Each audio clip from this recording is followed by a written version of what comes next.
Good morning, this Monday, the 14th of March. I'm Sophia Mavridis, a market analyst with Bell Direct. Well, Aussie shares ended the week in the red, down 0.9%, dragged down by a 3% fall in the tech sector. BNPL stock Zip Z1P was the worst performer on the ASX 200, closing more than 8% lower.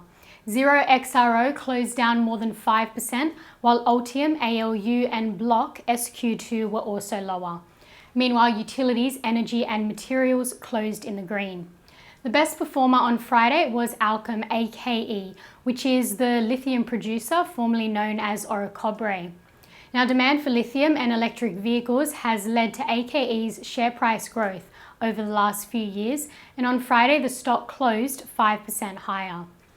Incitec Pivot IPL and Nufarm NUF also lifted on Friday, with the war in Ukraine causing a global shortage in fertiliser. The stocks gained 2.5% and 2%. And the most traded stocks by Bell Direct clients included Core Lithium, Lake Resources, ANZ, Nickel Mines and Rio.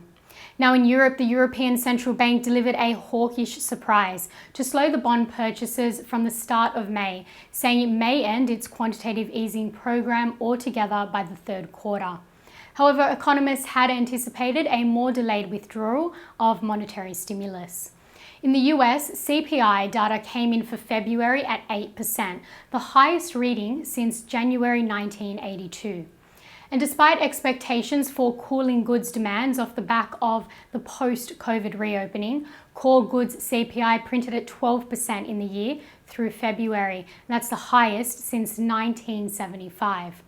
US equities closed lower, the Dow down 0.7%, the S&P 500 down 0.3%, while the Nasdaq dropped 2.2%.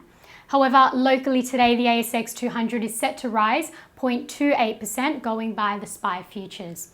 Now in commodities, oil is trading higher, slightly above $109 per barrel, however posted a 5.7% decline on the week. Gold is trading lower, just over $1,984 an ounce after retreating from a near record high earlier in the week.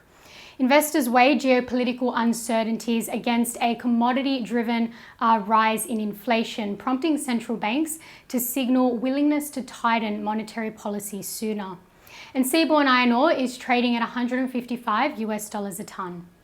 Also today, watch Chalice Mining CHN as the gold mining company is set to report its earnings. And companies that are going ex-dividend today include Best & Less, that's BST, Pepper Money, Double PM, SCA Property, that's SCP, and Suncorp, SUN. And to end on some trading ideas, Bell Potter maintained their buy rating on Doctor Care Anyway, that's DOC, a UK-based telehealth company. DOC generated £25 million in revenues over FY22 and comfortably exceeded its revenue guidance for the year. Now, two catalysts over the recent months include expansion of contracted doctor hours in order to meet demand, and a more flexible operating model suited to high-volume virtual GP consulting with the option of face-to-face consults, and that follows the renegotiation of its contract with a fellow healthcare group. Bell Potter have lowered their price target from $1.30 to 55 cents, largely reflecting the re-rating of growth stocks in recent weeks. DOC last closed at 29 cents, implying 89.6% share price growth in a year. And Trading Central have identified a bullish signal in gold miner Firefinch FX, indicating that the stock price may rise from the close of 80 cents to the range of 89 to 91 cents over 20 days, according to the standard principles of technical analysis. And that's all for this morning. I'm Sophia Mavridis with Bell Direct. Have a great day and happy trading.